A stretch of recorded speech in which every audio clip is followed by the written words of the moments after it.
I haven't really updated anybody for the past month and a half. I've been battling some issues with the car. I had a video set up and I was getting ready to release, and long story short, I was sent the wrong clutch. So we went out about a month and a half ago to Painesville Speedway, Club Loose 2 hosted, and first event with the new setup, I knew there was going to be some bugs to work out. So we got there, immediately had some serpentine belt issues.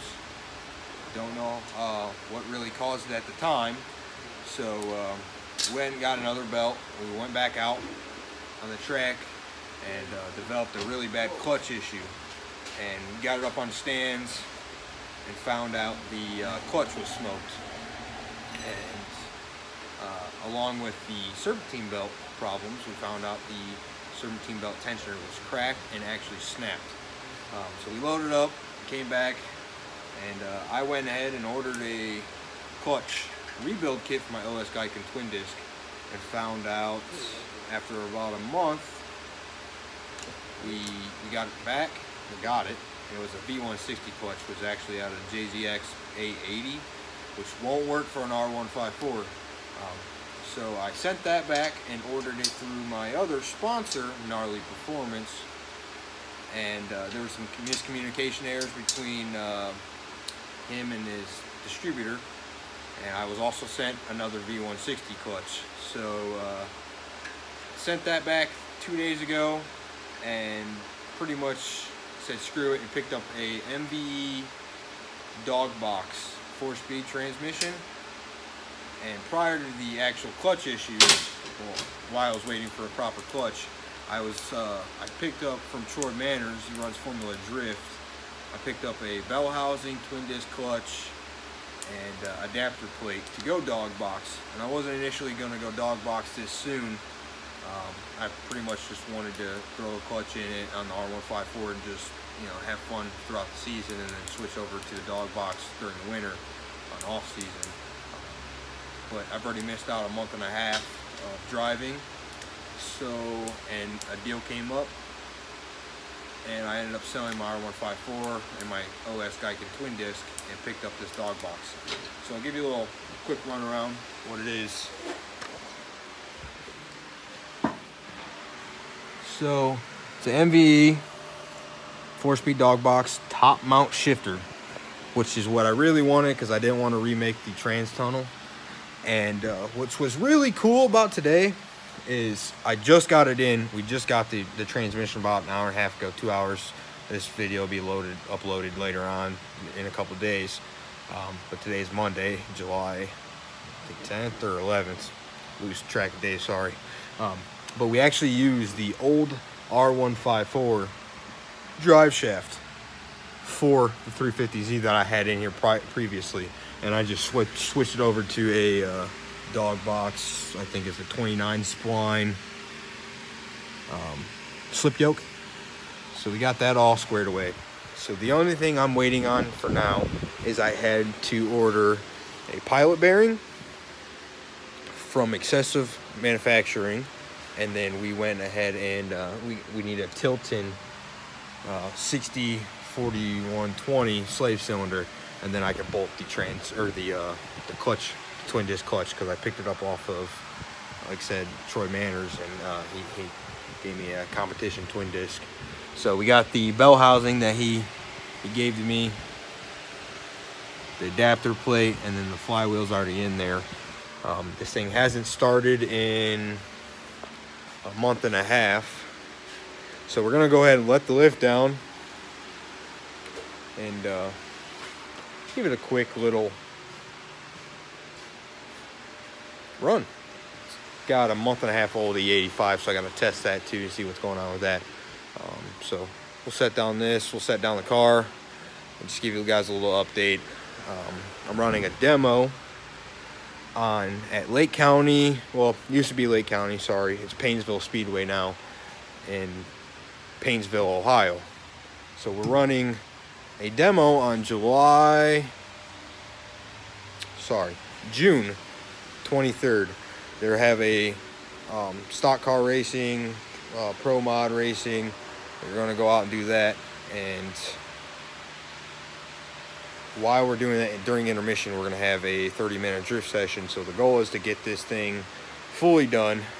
Like I said, I'm waiting on this pilot bearing and slave cylinder, and then it will be ready to go and ready to ride. And on July 14th, save the date, we're going to be drifting under the lights. I know a lot of you guys follow me on Instagram and Facebook, so it's going to be July 14th at Painesville Speedway. Drifting starts at 1 o'clock. The gates open, tech opens, obviously. Take your car. Drifting actually goes hot at 2 o'clock, and drifting will stop at 11 o'clock at night. So we're going to be drifting under the lights. We're going to be a little mini competition. There will be some parking lot drags. Soft grip car show will be there. It's going to be quite an experience.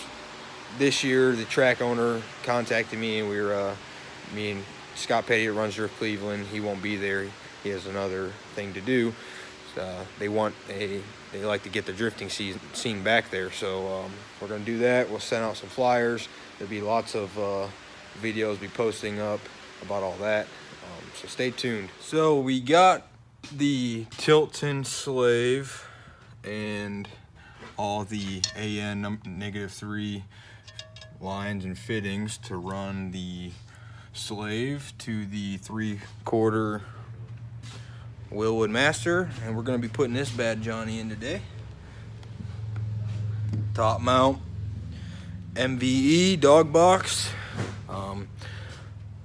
We will keep on updating. We got the twin disc comp clutch along with this I think it's excessive manufacturing Dogbox 2jzgte adapter. Got it from Troy Manners. So we're gonna go ahead and continue with the install, get this all together, get the trans on, drive shaft.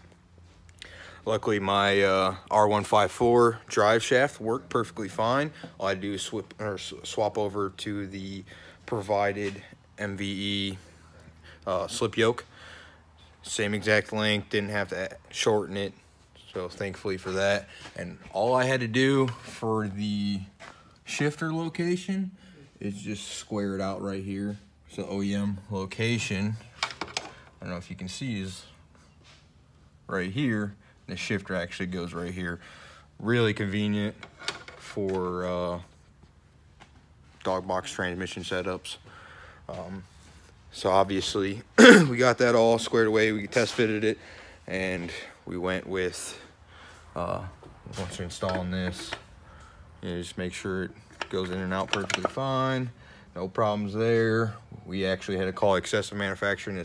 They shipped us a custom pilot bearing that was for a Dogbox to 2jz. So we got that all set up, got that in yesterday.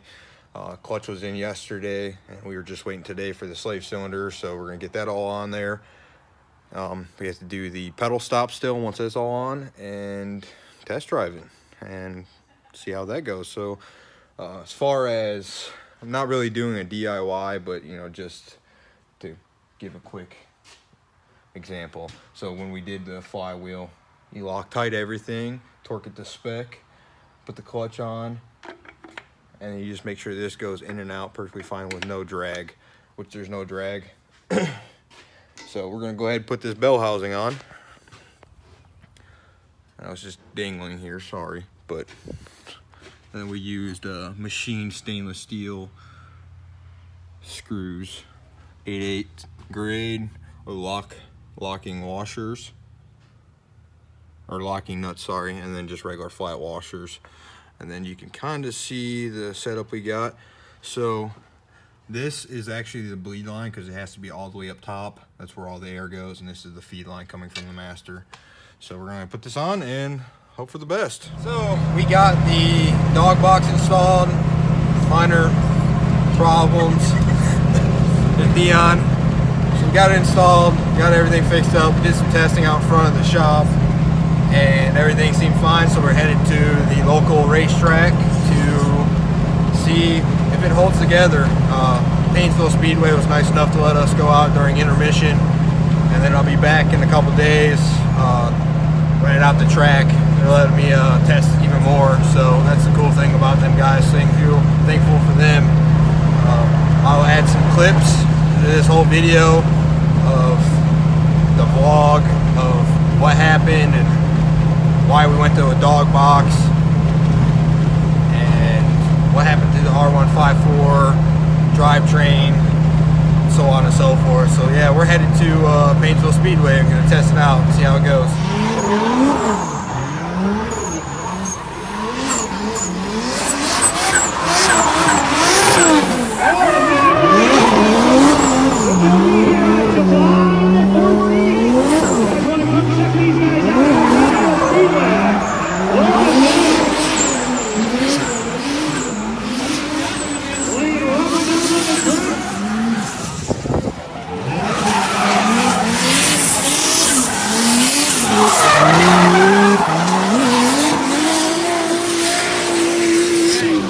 Look at the double thing ready to go out. 2 tires.